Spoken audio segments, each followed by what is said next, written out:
नमस्कार दोस्तों, सबसे पहले बिहार के जितने भी बीएड या फिर डीएलएड स्टूडेंट हैं जो भविष्य में शिक्षक बनना चाहते हैं उनके लिए मस्ट इम्पोर्टेंट मैसेज।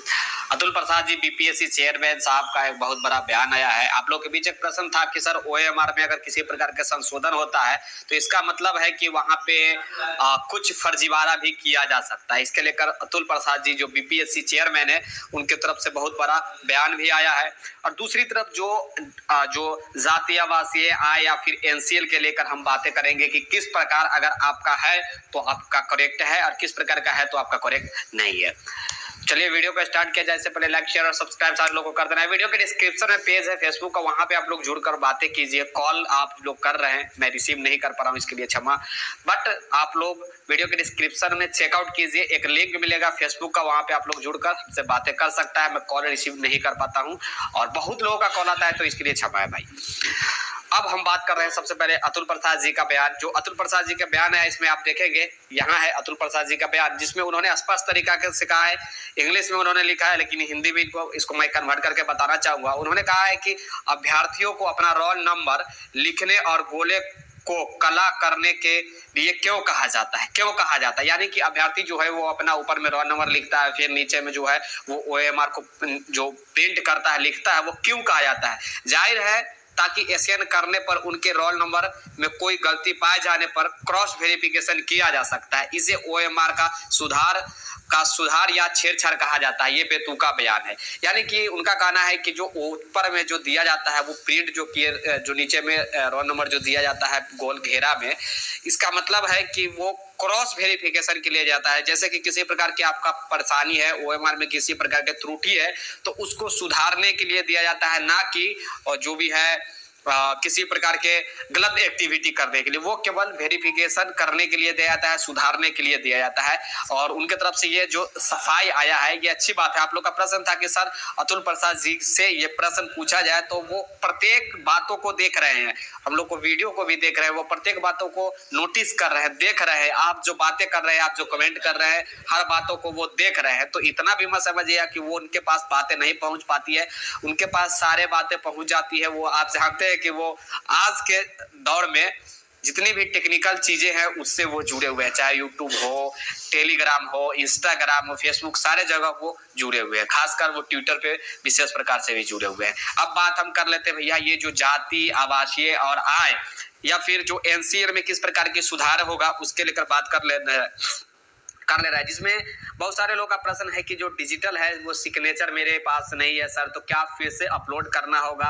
अगर अपलोड करना है तो किस प्रकार अपलोड किया जाए, क्या जीरोक्स किया जाए या फिर ओरिजिनल किया जाए? जैसा कि आप लोग जानते हैं कि गजेस्टेड ऑफिसर का वहां पे सिग्नेचर और मोहर चाहिए, यानी कि वेरीफाइड आपको करवाना होगा, चाहे डिस्ट्रिक्ट मजिस्ट्रेट हो, डीएम हो, डीडीसी हो या फिर बीडीओ हो, बीओ हो, सीओ हो, या फिर जो बीपीएससी द्वारा जो शिक्षक प्रधानाध्यापक बने हैं वो भी अगर करते हैं तो हो जाएगा। कहने का मतलब है कि किसी भी प्रकार के ऑफिसर से आपको वेरीफाइड करवाना पड़ेगा।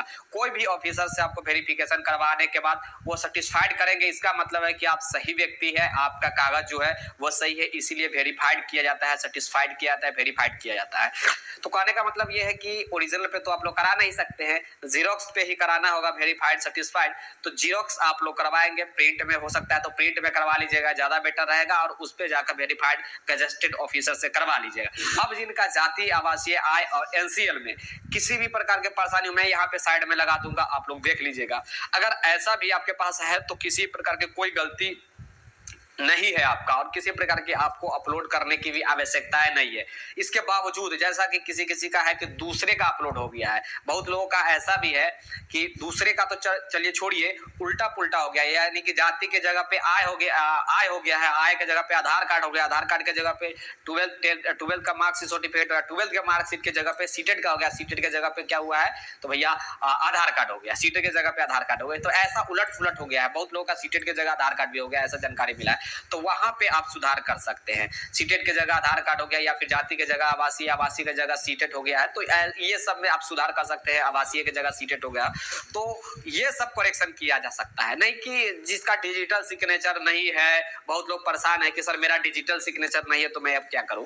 तो देखिए यहाँ पे मैं साइड में फिर से लगा रहा हूं, अगर इस प्रकार का है डिजिटली सिग्नेचर करने का मतलब कि अब जितने भी जाति, आवासीय, आय, एनसीएल बनता है उसमें आप देखेंगे सिग्नेचर मुहर नहीं होता है। ये कतई भी टेंशन नहीं लेना है, किसी का नहीं है, मेरे पास ये मेरा है, जो मैं दिखला रहा हूँ आपको ये मेरा खुद का है और वहीं से मैं अपलोड किया हूँ जो अपलोड किया गया था।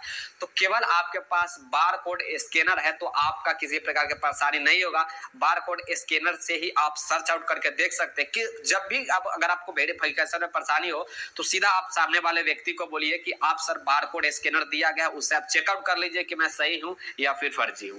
आई होप आप समझ गए होंगे। एक जानकारी और एक खबर निकल कर आ रही है कि जो सीटेट में जो दूसरे के जगह पे बैठा थे जिनका फोटो एक्सचेंज हो गया था उनके लिए बड़ी परेशानी हो सकती है। ऐसा मैसेज आ रहा है कि उनके साथ बड़ी परेशानी हो सकती है। डीवी जब भी होगा, डॉक्यूमेंट वेरिफिकेशन पीआरटी वालों का होगा, उसमें जो भी है हो सकता है कि बायोमेट्रिक जांच लिया जा सकता है, हो सकता है, अभी मैं कंफर्म नहीं करूंगा क्योंकि मैसेज आयोग के पास पहुंच गया है, चेयरमैन साहब के पास पहुंच गया है। तो मैं उम्मीद करता हूं कि वो भी इस प्रकार की एक्टिविटी जल्द ही उसके लेकर भी आप लोगों के बीच ट्वीट आ ही जाएगा। तो जो दूसरे के जगह सीटेट में बैठा है या फिर फर्जी तरीका से जो डॉक्यूमेंट डीएड का बहुत लोग इस बार जानकारी मिला है कि खरीदे हैं, तो इस प्रकार के जो एक्टिविटी किए हैं वो लोग भी नहीं बचेंगे। देखिए अतुल प्रसाद जी जो बीपीएससी चेयरमैन है वो एक आम व्यक्ति नहीं है भैया, वो एक खास व्यक्ति है, वो एक रेपुटेटेड पोस्टेड पे बैठे हुए हैं, चेयरमैन है, अध्यक्ष है। किस चीज का? तो PCS का, बिहार लोक सेवा आयोग का अध्यक्ष है। जो बिहार लोक सेवा आयोग से कोई एग्जाम निकाल कर SP DSP SDM बनना चाहता है उसके वो अध्यक्ष है। पता नहीं उनके अंडर में कितना लोग क्वालिफाइड कर गए होंगे और SDM और DSP और BDO और CO बन गए होंगे, तो कहने की कोई आवश्यकता नहीं है, BO भी बन गए होंगे। तो मैं इसीलिए कहना चाहूंगा कि कंफ्यूजन नहीं पालना है और जिस प्रकार अभी तक साफ सुथरे तरीका से बीपीएससी ने सारा एक्टिविटी किया, आगे भी उम्मीद है कि बीपीएससी द्वारा जो भी आगे समय जो कार्यक्रम करेंगे बीपीएससी करेगी वो साफ सुथरा करेगी। क्योंकि बीपीएससी जो है अभी जिस प्रकार वो कंडक्ट की एग्जाम, 1 महीना में एग्जाम ले ली, एक बार भी पेपर को लीक नहीं होने दी, तो ऐसा लग रहा है कि आने वाले समय में भी उनके प्रकार से उनके तरफ से ये एक्टिविटी किया ही जाएगा। एक प्रश्न ये भी उठ रहा है कि क्या सर वहां पे धांधली चल रहा है इसीलिए इतना लंबा समय दिया गया है? तो इसके ऊपर मैं किसी प्रकार की टिप्पणी नहीं करना चाहूंगा। और अतुल जी देख रहे होंगे, शायद वो अतुल सर देख रहे होंगे, तो मैं आपसे सर रिक्वेस्ट करना चाहूंगा कि प्लीज आप फर्जीवाड़ा पे विशेष ध्यान देंगे। आपसे नम्र निवेदन होगा कि फर्जीवाड़ा पे इसलिए विशेष ध्यान देंगे क्योंकि बहुत लोग ऐसे हैं जो पिछले समय जो सीटेट हुआ वहां पे दूसरे व्यक्ति को बैठाकर, स्कॉलर को बैठाकर किए। खैर जिनका जो कंप्यूटर हैक करके किया गया वो तो पकड़ाना काफी मुश्किल है, बट जो दूसरे के जगह पे बैठ गए वो तो हो ही सकता है, वो तो पकड़ाएगा ही, ये कोई बड़ी बात नहीं है। हैक वाला नहीं पकड़ा सकता, बस दूसरे के जगह पे जो स्कॉलर बैठा है वो पकड़ाएगा, हैक वाला तो नहीं है पकड़ाएगा। तो इस प्रकार की एक्टिविटी जो भी आने वाले समय में होगी शायद सुधार में होगी। और हैक वाला छोड़िए, हैक वाला अगर नहीं पकड़ाता है तो दूसरे के जगह पे स्कॉलर वाला तो पकड़ाई जाएगा। तो आपसे निवेदन है कि इस प्रकार की एक्टिविटी कीजिए आने वाले समय में जो भी होगा, और उम्मीद है कि आपके तरफ से जिस प्रकार कार्य किया गया है आगे भी किया जाएगा पूरी ईमानदारी से, निष्ठा से। और गरीब व्यक्ति को जो भी सर्विस है, नौकरी है, जिनका हक बनता है, जो पढ़े लिखे व्यक्ति है वो नौकरी ले पाए और वेल एजुकेटेड टीचर बन पाए, गुणवत्तापूर्ण वाले शिक्षक बन पाए, अच्छे शिक्षक बन पाए और बिहार के जो शिक्षा व्यवस्था है उसमें कुछ सुधार ला पाए। क्योंकि यही नवयुवक जाकर सुधार कुछ लाएंगे, नहीं तो अभी तो क्या सिचुएशन है शिक्षा व्यवस्था की ये कहने की कोई आवश्यकता नहीं है। पूरे भारत जानता है कि बिहार की एजुकेशन डिपार्टमेंट कैसी है, सबसे निचले पैदान पर पूरे भारत में। विशेष जानकारी के लिए आप लोग अवश्य जुड़े रहिएगा। जैसे जैसे जो भी जानकारियां मिलेगी आपके पास देने का प्रयास करूंगा। तब तक के लिए Jai Hind, Jai Bharat, have a nice day, take care bye. Video को लाइक और सब्सक्राइब अवश्य कर दीजिएगा। डिस्क्रिप्शन में जो लिंक मिल रहा है वो लिंक से आपको जुड़ना है, डिस्क्रिप्शन में लिंक मिल रहा है वो लिंक से आपको अवश्य जुड़ना है ताकि जो भी आपका प्रश्न हो आप वहां पे हमें प्रश्न कर सकते।